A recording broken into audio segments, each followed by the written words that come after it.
Kita masuk hadis selanjutnya 298 dan hadis kedua dalam pasal kita ini.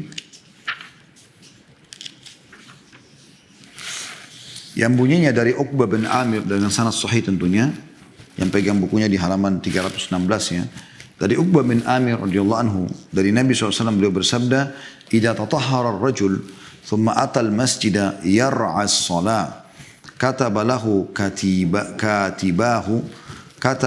katibahu aw katibuhu bikulli khutwatin yakhuttuha ila al-masjid 10 hasanat wal qa'idu yar'a as-salata qal qanit wa yuktabu minal musallin min hina yakhruj min baiti hatta yarji'a ilai."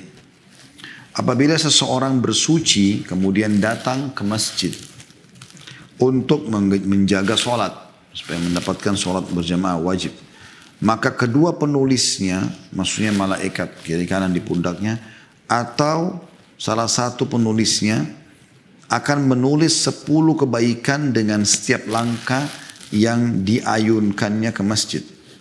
Orang yang duduk menjaga sholat seperti orang yang sholat berdiri. Dia ditulis termasuk orang-orang yang sholat sejak dia keluar dari rumahnya sampai dia kembali ke rumahnya. Diriwayatkan oleh Ahmad, Abu Ya'la, At-Tabarani dalam Mu'jam al-Kabir dan Mu'jam al-Awsat, dan sebagian jalannya adalah sahih. Ibnu Khuzaimah juga menyebutkan dalam sahihnya. Ibnu Hibban juga menyebutkan dalam sahihnya, ya, secara terpisah dalam 2 tempat. Hadits ini teman-teman sekalian menyempurnakan bahasan kita 5 riwayat yang sudah kita bacakan tadi di urutan nomor 1 dalam pasal kita ini. Tapi kita coba bedah lagi, yaitu potongan pertama, idza tatahhara ar-rajul, apabila seseorang itu bersuci. Yang sudah kita jelaskan tadi, bersuci lebih afdal di rumah. Ini saya sering lihat teman-teman kita muslimin di Indonesia ini, mereka nggak tahu kenapa malas sekali berwudu sebelum keluar rumah, ya, atau sebelum tinggalkan kantor menuju ke masjid. Wudu dulu, itu lebih afdal.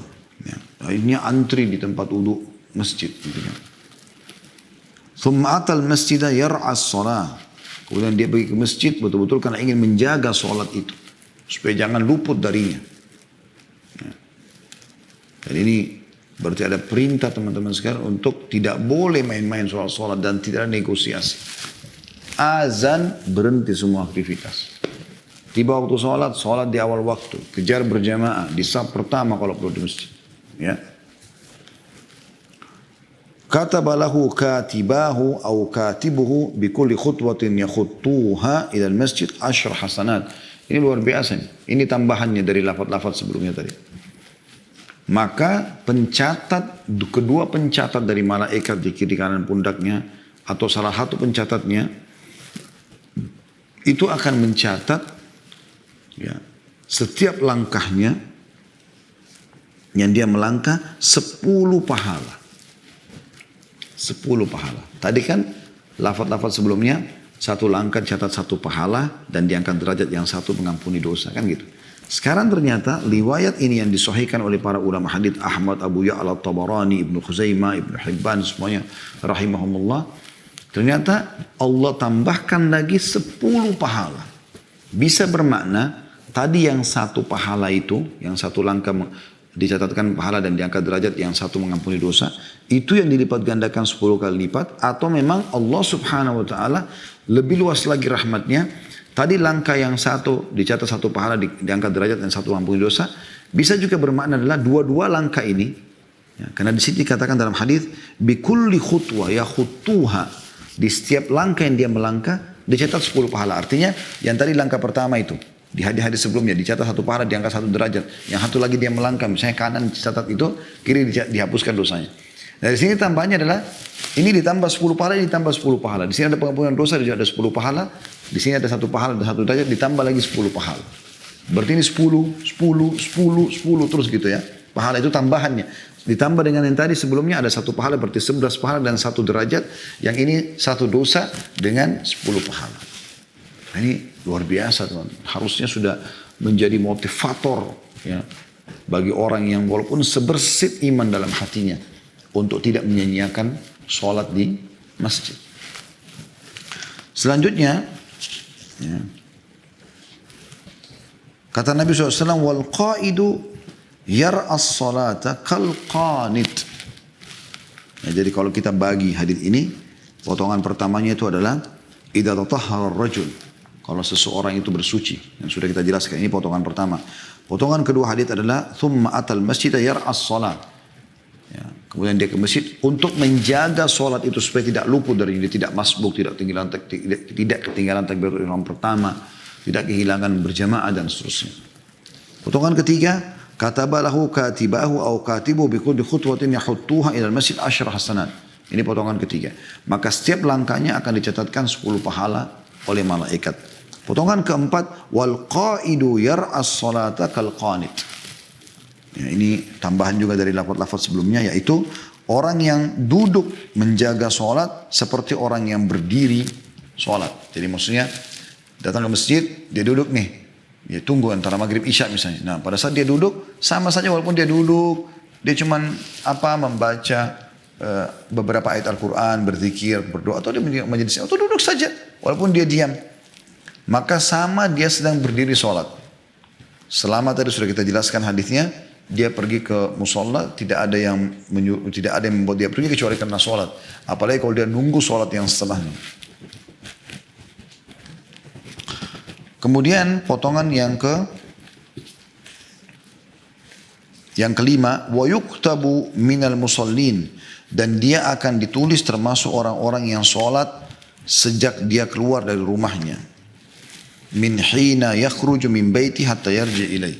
Semenjak dia keluar dari rumahnya sampai dia kembali lagi ke rumahnya. Yang sudah kita jelaskan tadi, dia akan dicatatkan seperti orang yang sholat ya, sampai dia kembali ke rumahnya. Kita masuk hadis selanjutnya, hadis ketiga dalam pasal kita ini dengan sanad hasan nomor 299. Ya. Kita akan genapkan hadis kita sampai hadis 300 ya insyaallah. Dari Abdullah bin Amr radhiyallahu anhu dia berkata, Rasulullah SAW bersabda, man raha ila masjidil jama'ati fa khutwatun tamhu sayyi'atan wa khutwatun taktubu lahu hasanah zahiban wa raji'a. Barang siapa yang berangkat ke masjid untuk sholat berjamaah, maka satu langkah menghapus kesalahan dan langkah yang lain menulis satu kebaikan pulang dan pergi. Riwayat oleh Imam Ahmad dengan sanad hasan, At-Tabarani dan juga Ibnu Hibban dalam Sahihnya. Ya, tambahan di sini yang kita bisa ambil faedahnya adalah satu saja ditambah dengan manfaat-manfaat yang tadi sebelumnya ya, yaitu di sini ternyata kalau lafaz sebelumnya tadi cuma dijelaskan dia akan dicatatkan pahala pada saat ke masjid kan gitu. Pergi dicatat satu pahala, satu langkah dan diangkat satu derajat. Bahkan tadi ditambah lafaz yang selanjutnya adalah 10 pahala. Yang satu mengampuni dosa dengan 10 pahala. Itu bahasanya kalau kita fahami secara zahir, seakan-akan pahala itu didapatkan pada saat ke masjid saja. Ternyata hadis kita yang 299 ini luar biasa. Lebih luas lagi rahmatnya Allah. Akan dicatatkan tadi semua itu pulang pergi. Jadi dia pulang ke rumahnya juga, selama dia ke masjid hanya untuk sholat, maka subhanallah akan dicatatkan sama. Begitu dia pergi tadi, satu langkah peninggian derajat dicatat satu pahala atau 11 pahala dari tambah 10 ya. Satu ngampun dosa dengan 10 pahala, pulangnya juga akan sama. Ini luar biasa rahmat Allah SWT dan bagaimana mudahnya seorang muslim mengejar pahala. Yang terakhir teman-teman sekalian hadis 300 ya. Dari awal kita belajar dan tentu kita sudah belajar lebih dari 300 hadis ya. Sebagai contoh misalnya tadi hadis nomor 297, dalam nomor 1 itu ada 5 riwayat gitu kan. Dan hampir semua di awal-awal kita bahas seperti itu. Dan saya melihat tidak kurang dari 500 sampai 600 hadis sudah kita pelajari ya. Alhamdulillah, semoga Allah berkahi tentunya. Hadis yang terakhir yang kita bahas pada siang ini insyaallah hadis keempat dengan sanad sahih dari Uthman bin Affan radhiyallahu anhu bahwa dia berkata, aku mendengar Rasulullah SAW bersabda, man tawadda fa asbagal wudu thumma masya ila salatin maktubah fa sallaha ma'al imam ghufira lahu dhanbuh. Barang siapa yang berwudu lalu dia menyempurnakan wudu, kemudian dia berjalan untuk melaksanakan sholat fardu, lalu dia melaksanakannya bersama imam, maka dosanya diampuni. Diriwayatkan oleh Ibnu Khuzaimah.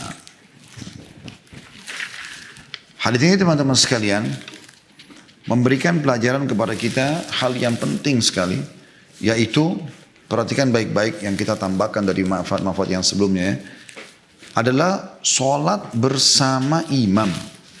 Kan lafadznya siapa yang berwudu lalu menyempurnakan wudu, ini sudah kita jelaskan sebelumnya. Kemudian dia berjalan untuk melaksanakan sholat fardu. Ya, niatnya memang untuk itu. Apa yang di sini dikatakan? Fasallaha ma'al imam. Maksudnya dia sholat bersama imam. Yang dimaksud kata ulama adalah imam jemaah pertama. Ya, walaupun ada yang mengatakan semua imam yang kita sholat di masjid sama. Gitu. Tapi yang dimaksud sini adalah karena ini berhubungan dengan keutamaan sholat di awal waktu juga ya. Maka adalah dia berusaha mengejar agar tidak ketinggalan imam yang sudah ada yang di jamaah pertama itu. Ya. Maka akan dibersihkan dosa-dosanya. Akan dibersihkan dosa. Jadi subhanallah tadi kan dosa dimaafkan ya, dengan setiap langkah cuma satu langkah satu dosa. Satu langkah satu dosa gitu kan. Sekarang tidak.